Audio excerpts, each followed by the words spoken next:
Subscribe कीजिए हमारे channel को और बेल आइकॉन को दबाइए हमारी लेटेस्ट वीडियो सबसे पहले देखने के लिए। जय जय श्री राधे, जय जय श्री राधे श्याम।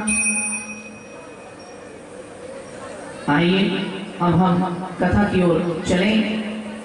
हल्ला करने का अपना एक समय होता है, वो समय खत्म, अब शांत रहने का समय है, इसलिए आप लोग शांति से कथा श्रवण करें।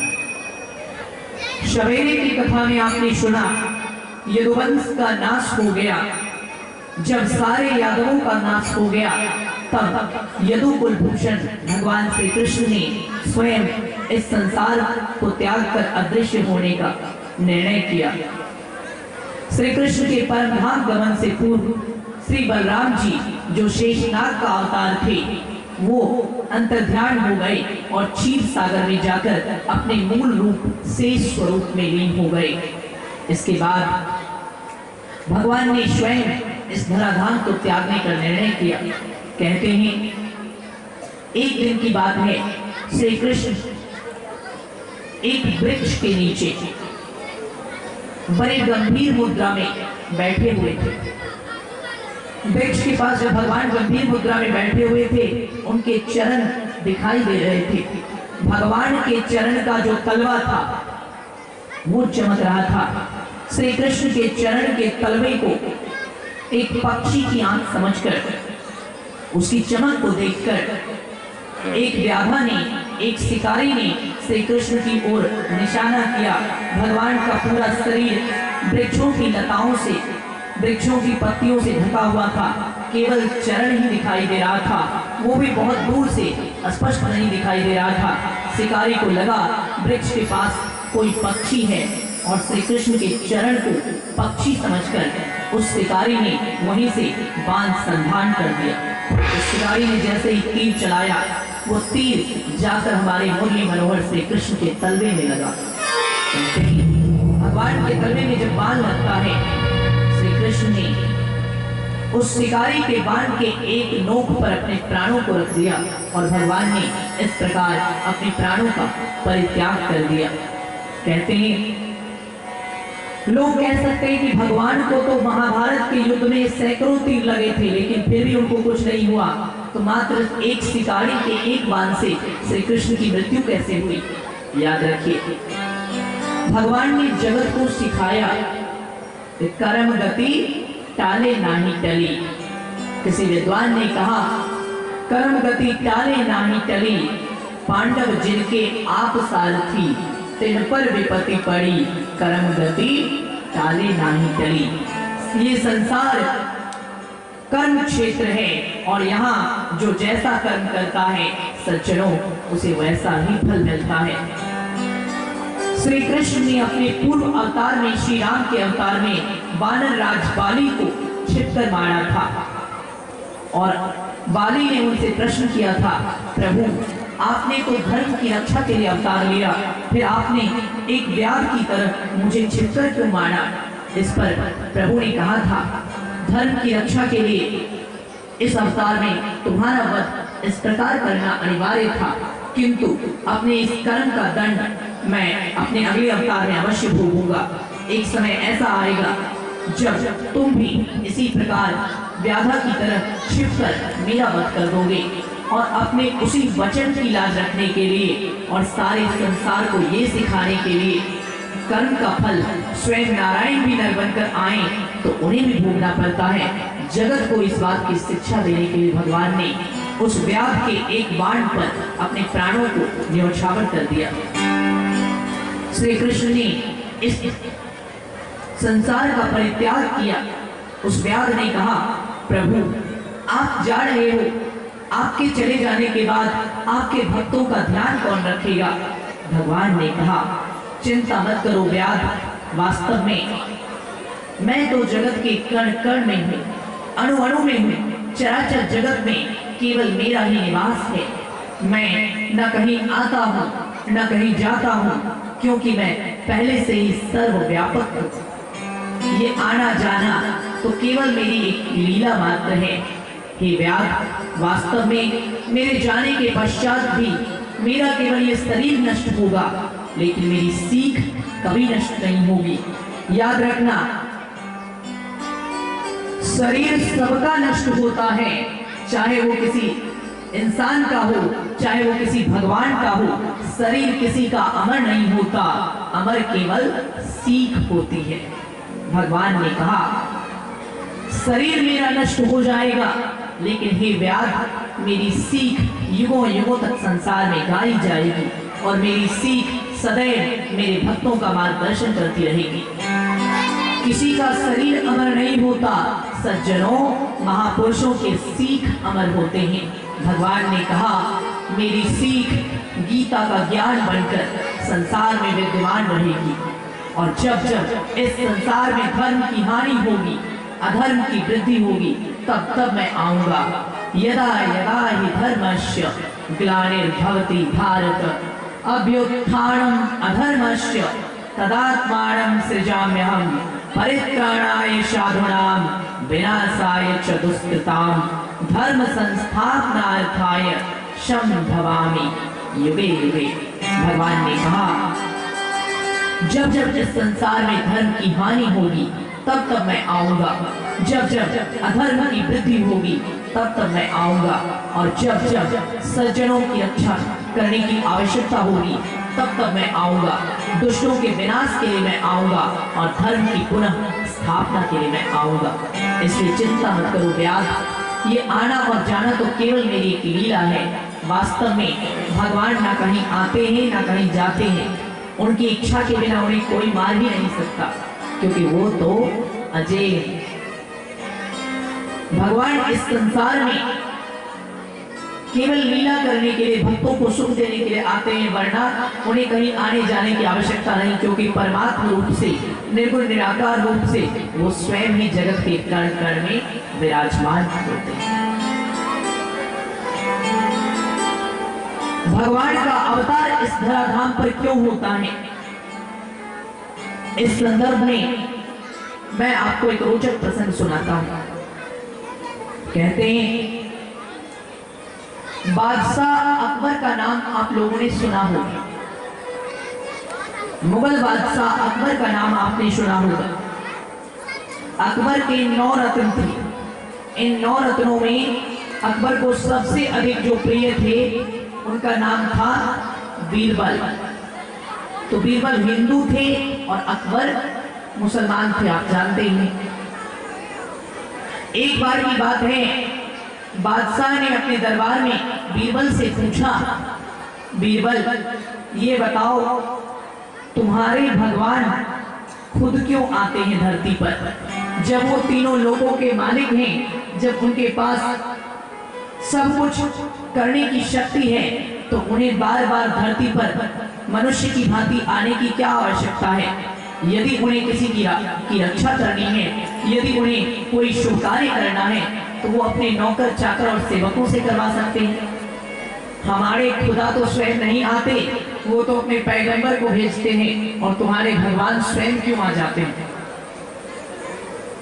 बीरबल ने कहा, महाराज आप बिल्कुल ठीक कह रहे हैं, आपका प्रश्न सही है, हमारे भगवान स्वयं क्यों आते हैं।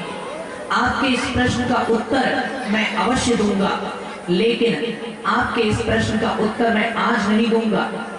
आपके इस प्रश्न का उत्तर देने के लिए मुझे थोड़ा समय चाहिए। अकबर ने कहा, बीरबल तुम्हें जितना समय लेना है ले लो, लेकिन हमारे इस प्रश्न का सही उत्तर देना, वरना परिणाम अच्छा नहीं होगा। बीरबल ने कहा, महाराज केवल 7 दिन का समय दीजिए, 7 दिन के बाद आपको बता दूंगा हमारे भगवान स्वयं क्यों आते हैं धरती पर। बीरबल ने मैंने सोचा, यदि मैं मुंह से बोलकर बताऊंगा तो बादशाह को संतुष्टि नहीं मिलेगी, इन्हें तो व्यवहारिक जीवन में करके दिखाना पड़ेगा कि भगवान स्वयं क्यों आते हैं धरती पर। समय अपनी गति से बीतता गया, 3 दिन बीत गए। चौथे दिन बादशाह ने बीरबल से कहा, बीरबल बहुत दिनों से हमने नौका विहार नहीं किया है, बहुत दिनों से हम नाव पर नहीं घूमे। नौका विहार यानी नाव पर घूमना। बादशाह ने कहा, बीरबल बहुत दिनों से हमने नौका विहार नहीं किया है, आज इच्छा हो रही है कि हम नौका विहार करने चलें। तुम तो हमारे अत्यंत प्रिय हो, इसलिए तुम भी हमारे साथ चलोगे। बीरबल, चलो हम दोनों मिलकर आज नदी में नौका विहार करते हैं, नाव पर घूमने का आनंद लेते हैं। बीरबल ने कहा, हुजूर, जैसी आपकी आज्ञा, मैं आपके साथ चलूंगा। आपका बेटा राजकुमार सलीम बहुत छोटा है, अभी बच्चा है, अभी गोद में ही रहता है, लेकिन है तो राजकुमार। आप तो बहुत बार नौका विहार कर चुके हैं, लेकिन आपके बेटे ने अभी तक नौका विहार नहीं किया, अभी तक नाव की सैर नहीं की है, नाव पर वो अभी तक नदी में नहीं घूमा है। यदि आपकी आज्ञा हो तो राजकुमार को भी मैं साथ में ले लूं, राजकुमार भी मेरे साथ नौका विहार करेंगे। अकबर को बीरबल पर पूर्ण विश्वास था। अकबर ने कहा, बीरबल, यदि तुम ऐसा चाहते हो तो राजकुमार को भी साथ में ले लो, लेकिन राजकुमार को अपनी ही गोद में रखना, स्वयं से अलग मत करना। बीरबल ने क्या किया, अकबर के बेटे सलीम की एक पुतले की मूर्ति बनवा ली। जैसा सलीम दिखता था बिल्कुल वैसा ही पुतला बीरबल ने बना लिया और उसे पीछे की ओर घुमाकर अपने साथ नाव पर बैठा लिया। बादशाह अकबर को पता नहीं चला, दूर से अकबर दूर बैठे थे, बीरबल नाव के एक ओर बैठे थे और पुतले को पीछे घुमाकर बीरबल ने नाव में बैठा लिया। बादशाह अकबर को पता नहीं चला ये मेरा असली बेटा नहीं है, बल्कि ये मेरे बेटे का पुतला है। उन्हें लगा कि वास्तव में राजकुमार सलीम भी हमारे साथ नाव की सैर कर रहा है, नौका विहार कर रहा है। अकबर बड़े प्रसन्न हुए। अकबर ने कहा, बीरबल, बहुत दिनों बाद नौका विहार करने का आनंद आ गया, कई दिनों से मेरी इच्छा हो रही थी। फिर अकबर ने कहा, बीरबल, एक बात बताओ, मैंने तुमसे जो प्रश्न किया था, तुम्हारे भगवान बार बार धरती पर स्वयं क्यों आते हैं, अपने नौकर चाकर से अपना काम क्यों नहीं करवाते? अभी तक तुमने उसका उत्तर नहीं दिया है, अभी तक मेरे सवाल का तुमने जवाब नहीं दिया है। 7 दिन का समय तुमने लिया था, 3 दिन तो बीत चुके हैं। याद रहे, यदि सही समय पर जवाब नहीं मिला तो परिणाम अच्छा नहीं होगा। बीरबल ने कहा, हुजूर, ये मेरी चिंता है, आप चिंता मत कीजिए, जब समय आएगा तब देखा जाएगा। इस प्रकार बातों बातों में बादशाह की नाव बीच नदी में पहुंच जाती है। जैसे ही अकबर की नाव बीच नदी में पहुंचती है, बीरबल ने क्या किया, ना बादशाह से कुछ कहा, ना कुछ पूछा, ना बादशाह को सावधान किया, सीधे बादशाह के बेटे का जो पुतला था उस पुतले को उठाया और उसे बिना पूछे नदी में फेंक दिया। जैसे ही बीरबल ने नदी में बादशाह के बेटे के पुतले को फेंक दिया, बादशाह को लगा ये क्या किया बीरबल ने, मेरे बेटे को नदी में डुबाकर मारने की साजिश कर ली। बादशाह को को अपने बेटे की मृत्यु की इतनी चिंता होने लगी, बिना कुछ सोचे, बिना बीरबल से सवाल जवाब किए, अकबर जैसे ही देखता है उसके बेटे को बीरबल ने नदी में फेंक दिया है, बिना आगे पीछे सोचे समझे, बिना कुछ सवाल जवाब किए, अकबर को इतनी ज्यादा चिंता हो गई कि वो स्वयं अपने प्राणों की चिंता किए बिना अपने बेटे को बचाने के लिए नदी में कूद पड़ा, नदी में छलांग लगा दी। जैसे ही अकबर ने स्वयं छलांग लगा दिया, गहरी नदी में तैरकर अपनी जान पर खेलकर बड़ी मुश्किल से अकबर ने अपने बेटे को बचा लिया। अपने बेटे को गोद में लेकर जैसे ही अकबर पानी से बाहर आता है तो देखता है वो बेटा नहीं, वो तो केवल बेटा का पुतला था। अकबर को बहुत क्रोध आया। अकबर ने कहा, बीरबल, तुमने ऐसा दुस्साहस क्यों किया, ये कैसा मजाक है, तुमने अपने बादशाह के साथ इतना घटिया मजाक क्यों किया? मैं चाहूं तो तुम्हारा सिर घर से अलग कर सकता हूं, ये भी कोई मजाक करने की चीज है? तुम्हें पता है मैं कितना डर गया था, मेरे प्राण सूख गए थे जब मैंने सलीम को नदी में डूबते हुए देखा और अभी पता चला कि वो तो केवल एक पुतला है। बीरबल ने कहा, महाराज, यदि आपको बुरा लगा है तो मैं इसके लिए क्षमा चाहता हूं, परंतु आपने मुझसे प्रश्न किया था, मैं तो कोई मजाक नहीं कर रहा था। आज से 3 दिन पहले आपने मुझसे जो प्रश्न किया था, मैं तो आपको अपने तरीके से उसी प्रश्न का उत्तर दे रहा था। अकबर पढ़ा लिखा नहीं था। अकबर ने कहा, बीरबल मैं अनपढ़ हूँ, मुझे ये बड़ी बड़ी बातें समझ में नहीं आती घुमा फिरा कर। स्पष्ट रूप से बताओ ये कैसा जवाब था मेरे सवाल का। बीरबल ने कहा, महाराज आपने पूछा था कि तुम्हारे भगवान जब तीनों लोगों के मालिक हैं, सारी दुनिया को चलाते हैं, सब उनके ही नौकर चाकर हैं, तो तुम्हारे भगवान सर्वसमर्थ होते हुए भी धरती पर इंसान बनकर खुद क्यों आते हैं, स्वयं क्यों आते हैं? ये आपका प्रश्न था। इसी प्रश्न का मैंने आपको उत्तर दिया। बादशाह सलामत, जैसे मेरे भगवान साधारण नहीं हैं, वो तीनों लोगों के मालिक हैं, लेकिन फिर भी धरती पर स्वयं आते हैं, क्यों आते हैं? यही सवाल है आपके मन में। तो ये इसी प्रश्न का उत्तर आप इस घटना से समझ सकते हैं। बीरबल ने कहा, जब ऐसा कहा, अकबर ने कहा, वो कैसे, मुझे समझाओ। बीरबल कहते हैं, सुनिए, आप भी कोई साधारण व्यक्ति नहीं हैं, इतने बड़े मुगल सल्तनत के बादशाह हैं, पूरी सल्तनत आपकी है, पूरा साम्राज्य आपका है, आपके पास भी सैकड़ों हजारों नौकर चाकर हैं, आपके पास भी सैकड़ों हजारों की फौज है, सेना है। मैं आपका अत्यंत विश्वास पात्र मंत्री हूँ, लेकिन जैसे ही आपके पुत्र को नदी में फेंका गया, अगर आप चाहते तो उसे नदी से निकालने का इतना छोटा सा काम अपने नौकरों से करवा सकते हैं। पहले आप अपने नौकरों से करवा सकते थे।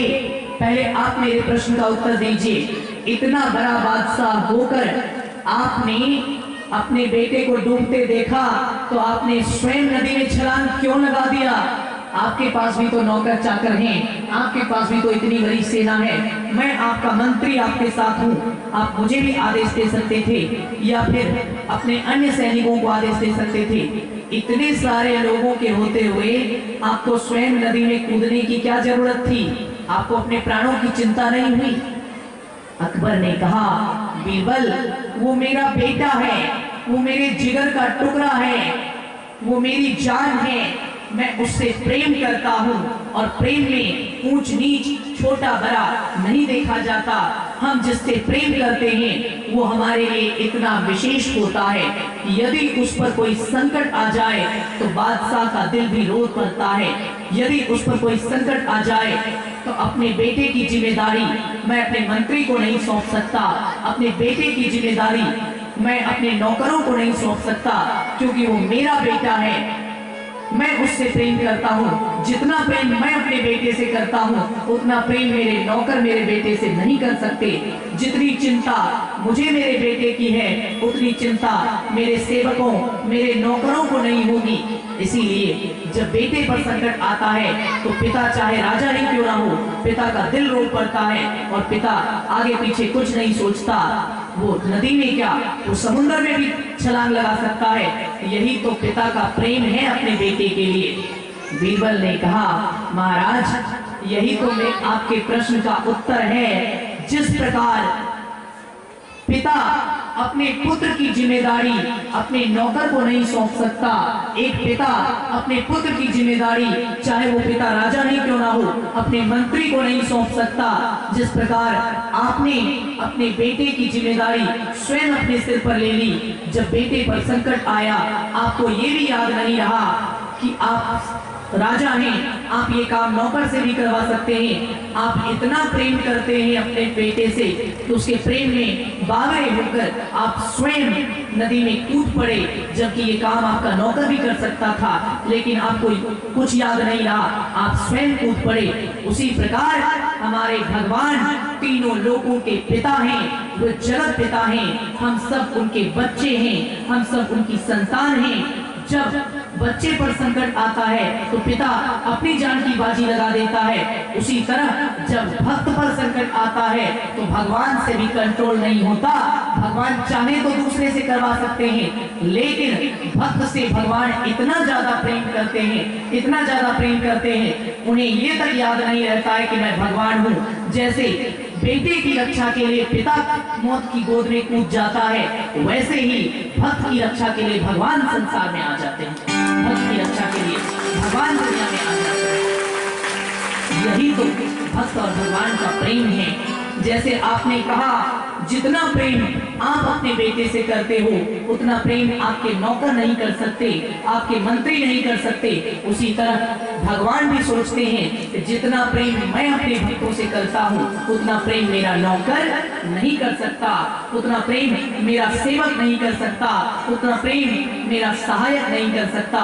इसीलिए जैसे बेटे की रक्षा के लिए आपको किसी नौकर पर विश्वास नहीं, उसी तरह भक्त की रक्षा के लिए भगवान को अपने किसी सेवक पर विश्वास नहीं होता, उन्हें स्वयं आना पड़ता है। यही तो भगवान का प्रेम है जो दुनिया के सब प्रेम से बढ़कर है।